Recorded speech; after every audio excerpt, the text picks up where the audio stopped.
अध्याय 1 रासायनिक अभिक्रिया एवं रासायनिक समीकरण में अभ्यास का प्रश्न क्रमांक 8 अगर आप देखेंगे तो उसमें प्रश्न कहता है कि निम्नलिखित अभिक्रियाओं के लिए संतुलित रासायनिक समीकरण लिखिए और अभिक्रिया का प्रकार छांटिए। तो पहला लिखा हुआ है पोटेशियम ब्रोमाइड। तो पोटेशियम ब्रोमाइड का सूत्र होता है KBr प्लस इस पे अभिक्रिया हो रही है बेरियम आयोडाइड की। बेरियम आयोडाइड का सूत्र है BaI2। तो इसमें बन जाता है पोटेशियम आयोडाइड Ki और बेरियम ब्रोमाइड। बेरियम ब्रोमाइड का सूत्र है BaBr2। अब अपन देखते हैं कि यहाँ K के साथ Br जुड़ा था लेकिन अब K के साथ I जुड़ गया। यहाँ B के साथ I जुड़ा था लेकिन यहाँ Ba के साथ ब्रोमाइड आयन जुड़ गया। तो इस तरह से इन अभिक्रियाओं में आयन चेंज हो गए, आयन परिवर्तित हो गए हैं। तो हमें मालूम है कि वे अभिक्रियाएं जिनमें आयनों का परिवर्तन हो जाता है वे अभिक्रियाएं द्विविस्थापन अभिक्रियाएं कहलाती हैं। तो इस अभिक्रिया का प्रकार हो जाएगा द्विविस्थापन अभिक्रिया। अब इसको अगर हम संतुलित करने की बात करें तो यहाँ पोटेशियम 1 है, यहाँ पोटेशियम 1 है, इसको बैलेंस करने की जरूरत नहीं है।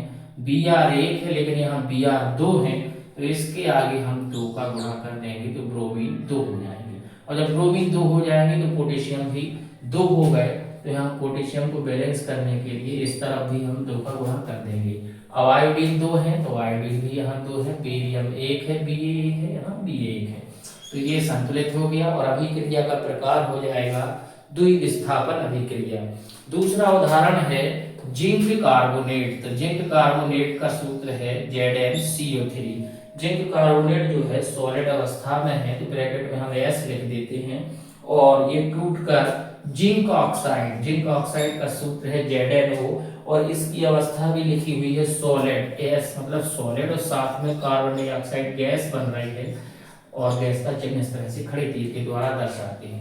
तो अपन देखते हैं कि यहाँ एक अभिकर्मक टूटकर कम से कम दो अभिकर्मक उत्पादों में बदल जाता है। तो ऐसी अभिक्रिया को हम वियोजन अभिक्रिया कहते हैं। तो इस अभिक्रिया का प्रकार हो जाएगा वियोजन अभिक्रिया, क्योंकि यहाँ एक अभिकर्मक है और टूटकर 2 भागों में बदल जाता है। तो इसको हम वियोजन अभिक्रिया कहेंगे। Zn1 कार्बन 1 ऑक्सीजन के 3 परमाणु, तो ऑक्सीजन यहाँ 1 और यहाँ 2 1 3। इस तरह से ये संतुलित है, इसको संतुलित करने की आवश्यकता नहीं है।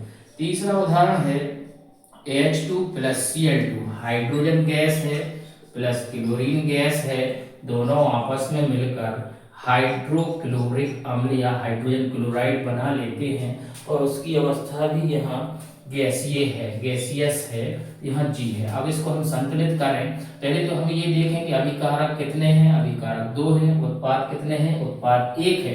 तो ऐसी अभिक्रिया जिसमें 2 अभिकारक आपस में मिलकर एक उत्पाद का निर्माण करते हैं उस अभिक्रिया को कहते हैं संयोजन अभिक्रिया। तो ये अभिक्रिया का कौन सा टाइप है?